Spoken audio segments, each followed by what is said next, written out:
Pardon, on regarde Mélenchon. J'ai un peu envie, du coup. Il est là. Oh là là, Macron doit s'en aller. Au peuple de décider. Discours de Jean-Luc Mélenchon à la braderie de Lille. J'espère que vous êtes bien attachés à vos chaises. Attendez, d'abord, je veux savoir c'est quoi la braderie de Lille, pour essayer de comprendre le contexte. Ah, ça.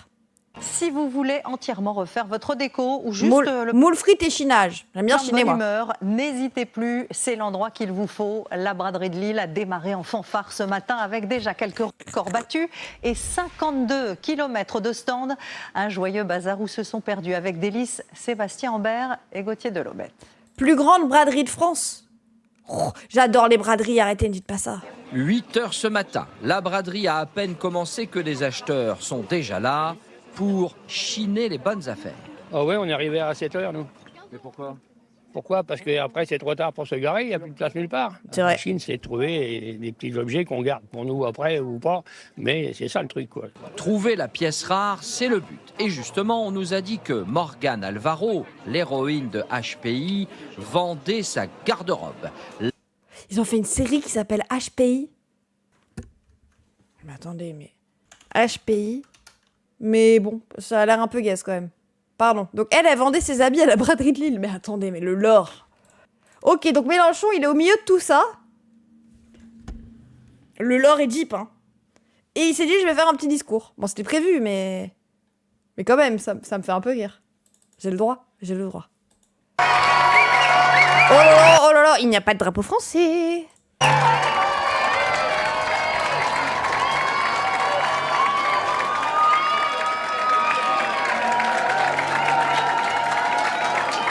Merci pour cet accueil. Ça fait chaud au cœur.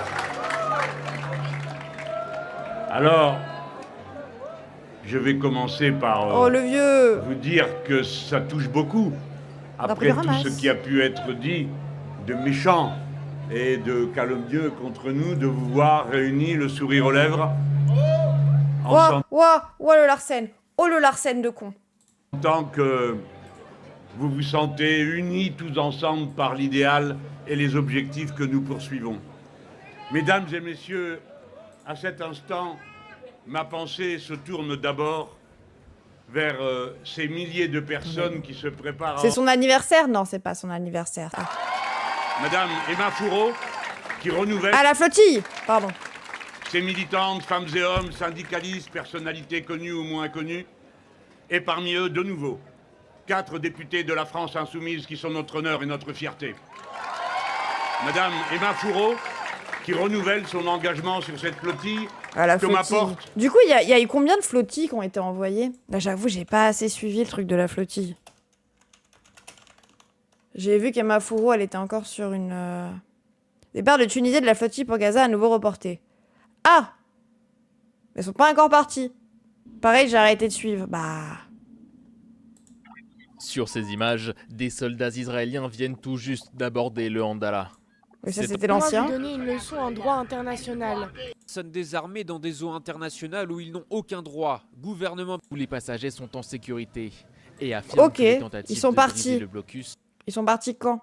Juste un petit message pour dire de penser à t'abonner, de penser à nous rejoindre sur Twitch si jamais, et surtout, si t'as les moyens, et si tu peux soutenir mon travail, directement faire un don sur PayPal. Merci YouTube. Pourquoi ils sont partis quand? Il me semble bien qu'ils viennent de partir. Ok, il y en a plusieurs qui sont partis de partout. Oui, ça j'avais suivi. Du coup, je savais même pas qu'il y avait encore Emma Fourreau. Dont l'engagement de longue durée est connu de vous tous, Marie Mesmer, de Rennes, et enfin François Piquemal de Toulouse. Peut-être y en aura-t-il d'autres. Et je veux particulièrement saluer leur courage, car voyez-vous, déjà l'armée la plus immorale du monde répète là-bas en mer, loin des côtes et des zones économiques exclusives de chacun des pays qui se trouvent sur le rivage. Du coup, il y a Emma Fourreau. Ah, le Global Sunmul Flotilla, composé d'une vingtaine de bateaux, a quitté Barcelone lundi 1er septembre pour arriver à Tunis dimanche, où elle doit être rejointe par des dizaines de bateaux supplémentaires qui ensuite partiront de Tunisie et d'autres ports méditerranéens. Ok, et donc là, ils sont bloqués en Tunisie. Ok. Des exercices de tir en mer. Marie Mesmer, oui, Marie Mesmer qui... Pourquoi ma seule info que j'ai sur Marie Mesmer et que je peux vous dire, c'est que c'est la meuf de Louis Boyard? Je ne sais pas. Et François Piquemal, député de Toulouse. Non. que l'acte de piraterie auquel cette armée a l'habitude de se livrer chaque fois qu'une flottille s'approche ne Sérieux, soit bah oui. cette fois-ci, comme l'ont dit certains ministres racistes du gouvernement de M. Netanyahou, se livre à des violences et nous sommes très inquiets à cette heure de ces violences. Si la France était gouvernée par des insoumis, les navires de la marine nationale accompagneraient les Ils sont plus ensemble depuis un moment, mais non. Elle s'est spécialisée en droit de l'enfant, si tu veux notre info. C'est une info beaucoup plus intéressante. Mais moi, je sais juste que c'est la meuf de Boyard parce que quand elle a été présentée sur les législatives, les gens ils disaient « Ah bah, Louis Boyard fait rentrer sa petite copine !» C'était ça qu'ils disaient les fachos. Donc, je sais pas. La seule info est fausse. Qui sont dans les eaux territoriales internationales et donc ne violent rien. Et s'apprêtent à débarquer sur un territoire sur lequel, en principe, le gouvernement de M. Netanyahou n'a aucune autorité. Le 22 septembre prochain, le président de la République française, s'il est toujours là, reconnaîtra l'État de Palestine. Il le fera, et ce n'est pas un exploit, comme 75% des autres pays représentés à l'ONU et 11 des 27 pays de l'Union européenne. Oui, en fait, on se rend pas compte à quel point c'est ouf le fait que la France reconnaisse pas la Palestine. Genre, tu peux te dire, oh ouais, il y a pas beaucoup de pays de façon qui reconnaissent la Palestine, etc. C'est faux. Il y a plus de pays qui reconnaissent la Palestine que de pays qui reconnaissent Israël. Alors, pas dans les pays du Nord, hein, pas dans les pays riches, pas dans les grands pays très émergés. Pas les pays impérialistes, en gros, pas les États-Unis, pas la France, tout ça. Mais en soi, 75% des pays reconnaissent la Palestine. Je crois pas qu'il va tenir parole en vrai, malheureusement. Moi, je pense que si, parce que ça veut rien dire. Ça ne sert à rien. Donc, je sais pas. Nous aurons eu gain de cause. C'est juste un symbole, en fait. Oui, ça change que dalle, quoi. Est-ce que la Palestine reconnaît Israël pour commencer? Est-ce que Israël reconnaît la Palestine pour commencer? Est-ce qu'on a demandé à Israël de reconnaître la Palestine?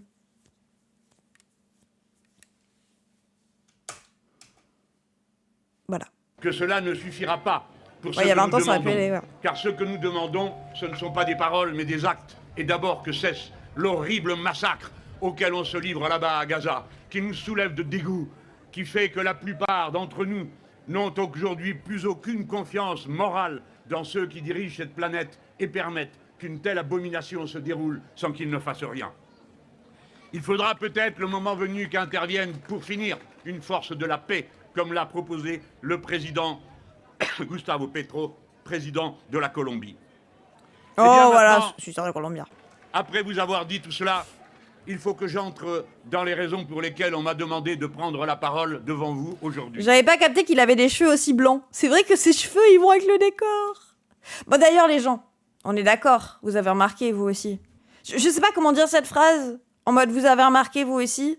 Genre, tous les insoumis ont remarqué que Mélenchon, ça serait pas lui en 2027.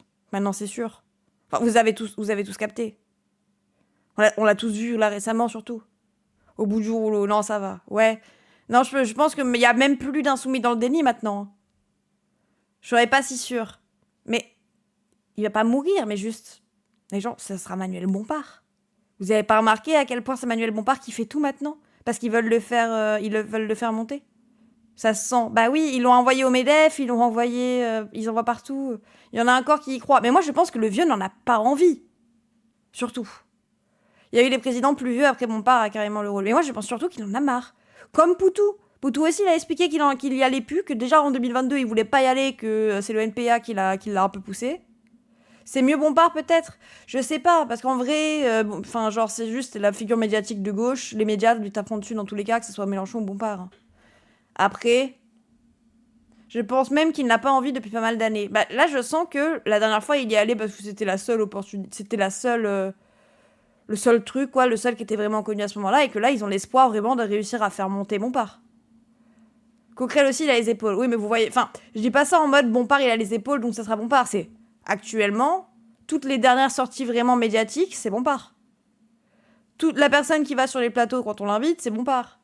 La personne qui va débattre avec les autres, c'est Bompard. Mélenchon, ça fait des années, il a dit, il essaye d'y mettre quelqu'un, c'est sûr. Oui, et nous, on se fait gaslight par tous les gars de gauche qui disent « Il a pas envie d'y aller. Et votre chef, il ira toujours, c'est le chef. Il veut par-dessus tout être la secte. » Bompard sera Premier ministre. Ah, mais les gens, c'est pas une volonté que j'ai. Moi, je m'en fous. Mais je pense qu'il va laisser Bompard y aller. Enfin, qu'il va demander à Bompard d'y aller. Il ne lâchera rien, mais c'est pas lâcher que de pas se présenter à la présidentielle. Au contraire, c'est de la stratégie aussi, les gens. Je sais pas, ces temps-ci, je trouve que ça se voit, quoi.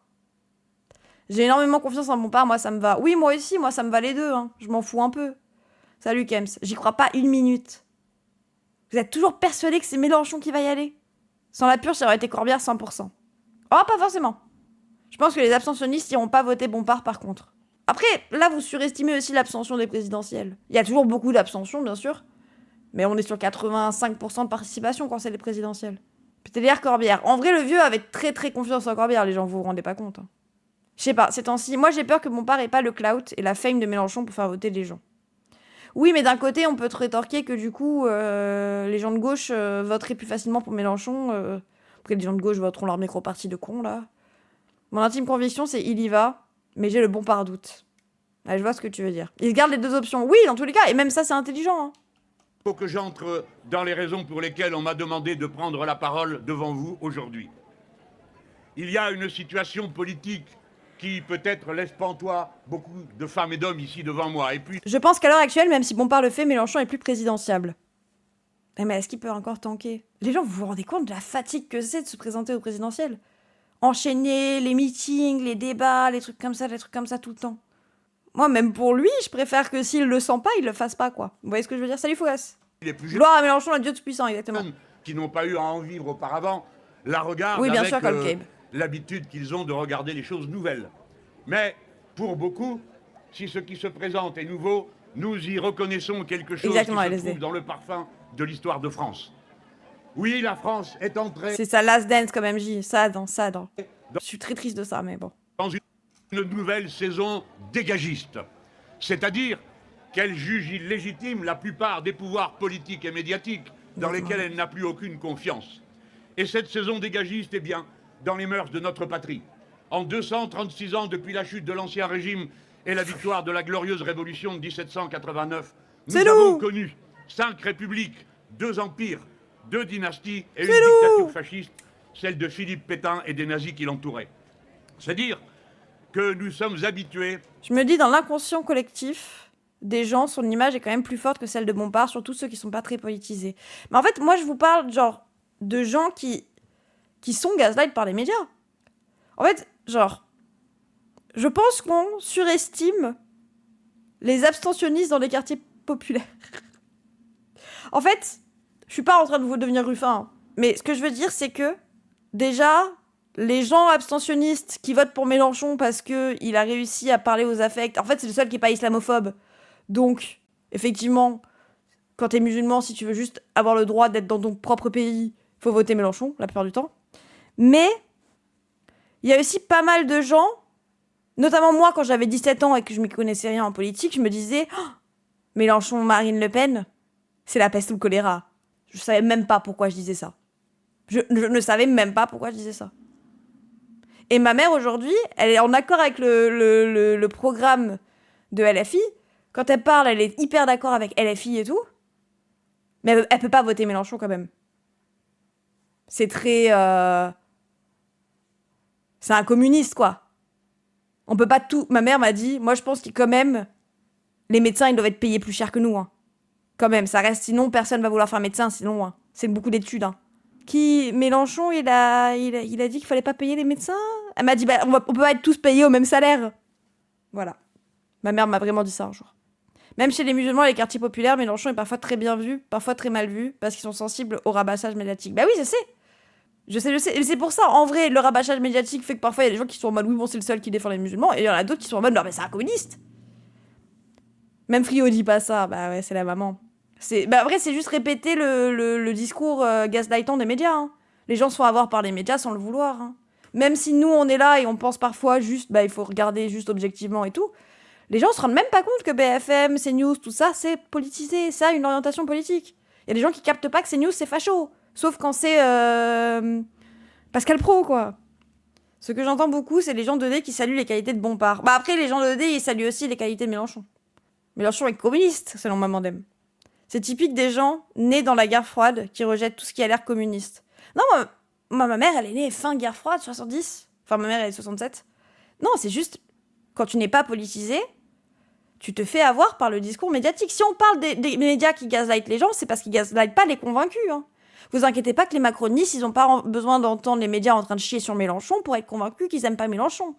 Par contre, c'est les gens pas politisés qui ont besoin, qui entendent qu'on chie sur les trucs, et qui fait que. La guerre froide, elle finit avec la chute du mur de Berlin en 89. Oui, bon, elle avait 10 ans, quoi. 20 ans. Moi, je pense que vous sous-estimez... Ah, tu me mords, le chat. Vous sous-estimez à quel point les gens... La même diabolisation que GLM. Bien sûr, sauf que en 20 ans de diabolisation, tu fais moins d'effets qu'en 3 ans. Donc il y a de ça aussi qui joue. Salut les Elon. Je sais pas. J'ai l'impression que ces temps-ci, c'est vraiment ce qui émerge. Genre, si vous regardez vraiment... Enfin, les gens, Bompard, il est passé partout, là, récemment. Pour moi, c'est parce qu'ils sont en train d'essayer d'en faire une nouvelle figure médiatique. Et en plus, c'est bien, parce qu'il a de la gouaille. Il a de la gouaille, il répond bien, il est 4-4-2. Ah, mais... il y a 2 jours, les grandes gueules. Il y a 5 heures, ça sort en short. Il y a 4 jours, LCI. 5 jours, BFM. Je sais pas, il est un peu partout, vous voyez. Ah là, c'est ce matin, là, avec Dr Zoé, j'ai regardé. Je sais pas, il y a 3 mois, c'est à vous. Il y a 2 mois, France Info TV. Même pendant les vacances, il était partout. C'est quoi de la gouaille? Un genre de sauce? Non, la gouaille, il parle bien. Très bon milieu de terrain, Bompard. Moi, je vous jure, en plus, je sais pas, il parle bien. Dans les débats, il va tous les écraser. Au MEDEF aussi, on l'a vu. Il fait plus de vues sur YouTube que le vieux. Oui, bon, dose. Ça, c'est une vidéo d'il y a 2 jours contre le vieux. Hier, 115 000 vues. Dosons. Je verrais bien aussi Guiraud à la présidentielle. Bah, médiatiquement, il est pas si connu que ça, quoi. Il est connu des jeunes. C'est tout ce que Bompard est le prochain sur la liste, mais la question, c'est est-ce que ça sera trop tôt pour lui ou pas? Oui, c'est ça. Mais j'ai l'impression que ces temps-ci, c'est ce qu'on voit, tu vois. Alors, ça me déprime un peu d'un côté. De l'autre, je suis en mode, si c'est comme ça qu'on fait élire LFI, moi, ça me va, en fait. Je leur fais confiance sur la strate, hein. Moi, j'ai pas assez de vision politique. Je me demande s'il va y avoir des refus de débat comme la dernière élection par peur de Bompard. Avec son gilet à crâne, je comprends. C'est leur strate depuis que Méluche passe plus sur les médias. Après, c'est long, le processus de se faire connaître. Oui, et surtout que ça leur a mis du temps à savoir qui, quoi. Parce que je vous rappelle qu'avant, ça devait pas être Bompard de base, hein. Attendez, il y a le chat qui fuit. La personne qui devait prendre la suite de Mélenchon, elle a sauté, c'est tout. Voilà, Quatennens, voilà, bon. C'est comme ça, c'est la France. À ce qu'on ne sache pas sortir des impasses sans qu'il y ait quelques brutales secousses. C'est la raison pour laquelle, au moment où nous sommes à nouveau dans une impasse, les Insoumis plaident pour une issue positive, pacifique, c'est-à-dire démocratique, à l'impasse dans laquelle nous avons été enfermés dans la durée et par un homme dont la manière de gouverner ce pays paraît étrange à tout le monde et peut-être des fois, quand il se regarde dans la glace, à lui-même. Et voilà comment, à chaque fois, à chaque étape, une constitution corrige une autre. La 4e République, par son agitation, la densité de ses débats, réparait les dégâts faits pendant la capitulation sans condition devant les Allemands et réparait les dégâts provoqués par la collaboration et toutes les mœurs abominables qui s'y rapportaient. Alors ce fut la période aussi de la sécurité sociale. Mais au bout d'un moment... Ce qui serait fort, c'est qu'il fasse campagne pour un gouvernement et pas un président. Après, les gens, ce qui serait fort, c'est qu'il y ait de la démocratie interne. Ce qui serait fort, c'est que nananis. Ce qui serait fort, c'est que... les élections présidentielles, on n'a pas fait les règles. Hein. Genre, au bout d'un moment, il faut comprendre que je pense que Mélenchon, c'est un révolutionnaire contraint à respecter les règles.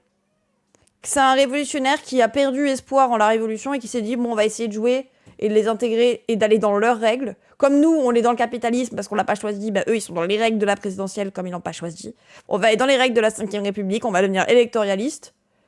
On va les battre à leur jeu. C'est la strate. Pendant que d'autres gens se préparent à la révolution, nous, au pire, vu que ça vient pas, on va essayer de les battre dans leur jeu. Et après, ça dit violent. Ouais, le gouvernement se fait en fonction de l'Assemblée. Aussi, et puis le programme, désolé, mais c'est qui la dernière personne qui a vraiment été élue sur plutôt un programme qu'il a trahi? C'était Hollande, quoi. Pas sûr pour le révolutionnaire, mais le combat interne, oui. Bon, Mélenchon, il vient des trotskistes, les gens, donc bien sûr que si, il était révolutionnaire à la base. Mais bref, moi, je pense qu'il est juste déçu parce que la révolution, ça met des années à arriver. Le programme, c'est d'éclater la 5e République avant autant assumer dès le départ. Mais, attends, c'est caché? Ah non, ok, oui, mais en fait, c'est... Le programme, c'est d'éclater la 5e République si tu arrives au pouvoir. Il vient aussi du PS. Oh, vous parlez du PS sous Jospin, les gens, c'est pas le PS sous Olivier Faure, ni avec Glucksmann. C'est le PS avant de se rendre compte que c'est Hollande qui se fait élire, osez quand même. Alors oui, Mitterrand a trahi en 83, oui, mais c'était le seul parti de gauche qui était dans la liste avant. Vous auriez préféré qu'il soit ELV? Il a pas créé son parti tout seul d'un coup, oui, effectivement. Je veux mis le PS et tous ses alliés de toutes mes forces, mais moi aussi. Mais ce que je veux dire, c'est qu'au bout d'un moment, vous pouvez pas non plus dire qu'à l'époque, il était dans le seul parti, il aurait déjà dû créer son propre parti, il aurait jamais eu de buzz alors qu'il était pas connu, etc. Ça lui a permis d'être ministre, et ensuite, ça lui a permis de se faire un nom. Désolé, hein, mais c'est ça la politique, hein, t'es obligé. Malheureusement, moi j'aimerais bien que ça soit pas un truc de tête, un truc de visage, un truc où t'es obligé de faire élire un homme providentiel. Mais c'est ce que c'est en fait. Faut juste doser sur Mélenchon, c'est un révolutionnaire. Mais il est pas dans une forme révolutionnaire aujourd'hui, mais je pense qu'à la base, c'est un révolutionnaire déçu. Comme beaucoup de gens à gauche. Ça, vous le comprenez pas non plus. C'est qu'il y a beaucoup de gens qui ont des affects de révolutionnaires, qui sont en mode, ben moi demain il y a la révolution, j'y suis, je bute des gens et tout. Mais qui ne savent pas comment faire avec le jeu qu'on a actuellement. Qui ne savent pas comment faire avec la perte de conscience de classe, qui ne savent pas comment faire avec les institutions qu'on a en place aujourd'hui, qui matrixent les gens, avec les médias qu'on a aujourd'hui, etc., etc. Faut arrêter de demander la révolution alors que personne n'est prêt aux outils techniques et armes respectives en face, bref. Voilà, c'est pour ça qu'on est déçu de la révolution. C'est parce qu'on ne sait pas comment la faire. Buter qui ? Non mais c'est une blague sur Roblox, oh là là. Déjà je comprends pas qu'on vote pas pour des listes de gouvernement. Mais oui, moi je comprends pas pourquoi on vote pas pour des programmes, mais bon.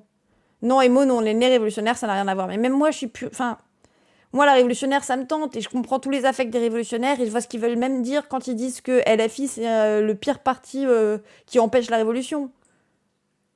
Parce que techniquement c'est la réponse réformiste qui passe bien et qui serait vraiment un changement par rapport à ce qu'on a maintenant, mais qui va du coup décourager les gens de la révolution en se disant qu'il y a mieux. Quelle révolution ? On parle de l'idée de révolution, Riophile. Je sais pas si t'arrives à comprendre ce que veut dire l'idée de révolution, comme la révolution de 1789. On parle... Vraiment, si tu connais pas le mot révolution, j'ai pas dit qu'elle était en place, hein, je suis en train de te parler de l'idée de révolution, mais bon.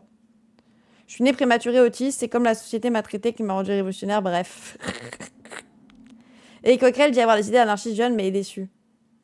Mais après, je dis pas que juste ils sont révolutionnaires dans l'âme, mais moi je pense qu'il est devenu réformiste par dégoût de la révolution. C'est tout. Après, vous pouvez ne pas être d'accord, laissez-moi penser ça.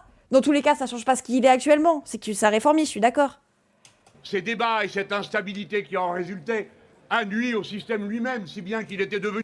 Par contre, l'idée que LFI décourage de la révolution, c'est premier degré débile. Bah si, non, moi je les comprends. Dans l'idée, c'est de dire que le fait qu'il y ait une proposition parmi les partis électoralistes qui y croient vraiment, c'est ça qui donne l'espoir aux gens de se dire « Ah bah », et qui les fait croire en le schéma électoral et tout, c'est parce qu'ils se disent « Bon ». Ils pensent pas à l'idée même de révolution parce qu'il y a le réformisme qui les convainc que c'est une idée plus sage. Sans LFI, les gens seraient révolutionnaires, c'est... Ah mais moi je le pense pas vraiment, hein, mais c'est les révolutionnaires qui pensent ça. Mais je comprends à peu près ce qu'ils veulent dire. C'est en mode, tant qu'il y a un parti qui leur dit « Regardez, si, oh là là, on peut le faire par les élections, regardez, il faut juste attendre les élections », mais qui, quand il y a des législatives, s'allie avec le PS, qui du coup ne censure pas Retailleau, et qui du coup fait que Retailleau, en attendant, il vire des gens, il met des OQTF à tout le monde, il y a les violences policières, en attendant les élections, et que ça donne l'illusion que tu peux y arriver par ce côté-là, en attendant quoi ? En attendant la mort de nos camarades, ou de juste gens dans la rue, ou de juste gens qui se font OQTF, ou de gens en centre de rétention, ou de violences policières, ou de trucs comme ça, des morts de l'institution, des morts de la pauvreté, tout ça, alors qu'on aurait déjà dû faire la révolution. Et moi, je comprends ce qu'ils veulent dire. Je le pense pas, parce que moi, je reste pas une bordeuse de révolution. Je reste quelqu'un à qui la révolution, ça effraie.